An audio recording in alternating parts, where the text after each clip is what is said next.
Hi, I'm Lance. And I'm Joe. And we're the SAR guys. Today we want to respond to a message that you guys sent us or a comment on one of our videos about radio etiquette and what to do. So I'm going to mess up the name and I apologize, but I believe it's Ogrok, Oogrooq was the name on YouTube. And he really wanted us to cover not necessarily the things to do, but the things not to do on the radio. So when you want to talk on the radio, the first thing you need to do is think about what you're going to say. Don't even have your hands on the radio if you don't need to, but rehearse in your head what you're going to say to them. And that way you won't be stuttering and tying up the airwaves. When it's time to talk, you have it all set up in your head what you're going to say. Then you turn the radio on if it isn't already on and listen for radio traffic. Make sure there's nobody else talking. You're not interrupting the middle of another conversation. And once you know that the radio's all clear, then it's time to start talking.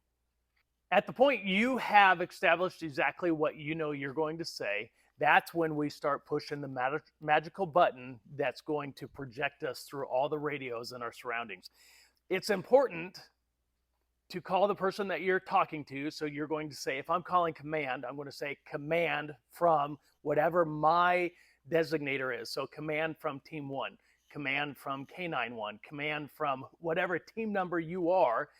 And then they're going to respond. Go ahead, team 1, or this is command, go ahead, team 1, and they're going to respond specifically to you.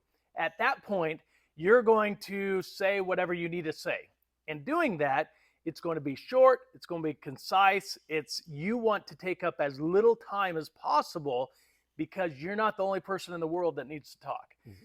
And so at the end of that, they're going to confirm the things that you've said by probably repeating it even in a shorter, condensed version of what you've already said. And then that talking is done. I stumble with the ums and the so's and all that.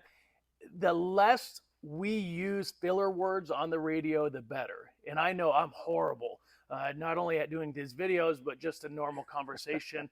Joe's even put it on the board for me to remember not to do it. But honestly, on the radio, it's very difficult when you get that person that keys the mic and you're like,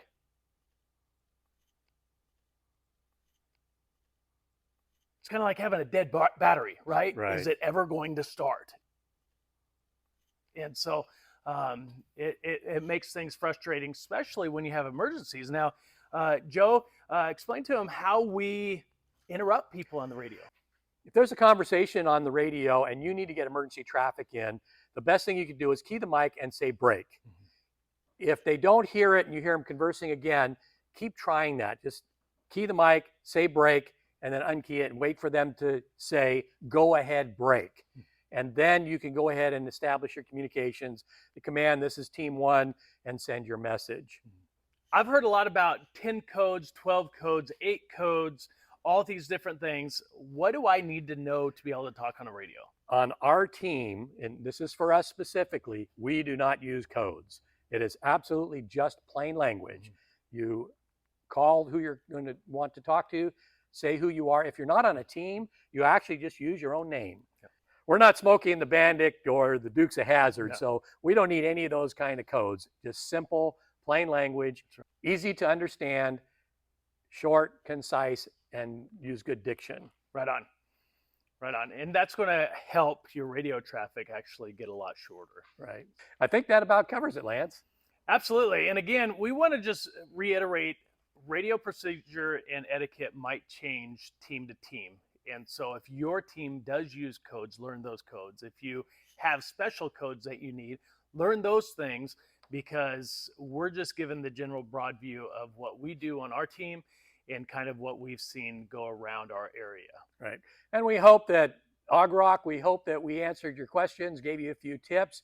If you like this video, give us a like, subscribe. Mm-hmm. And if you have questions like that, please put them down there. We don't get them very often. And so we'd like to give acknowledgement to people that ask us questions and then answer their questions for them.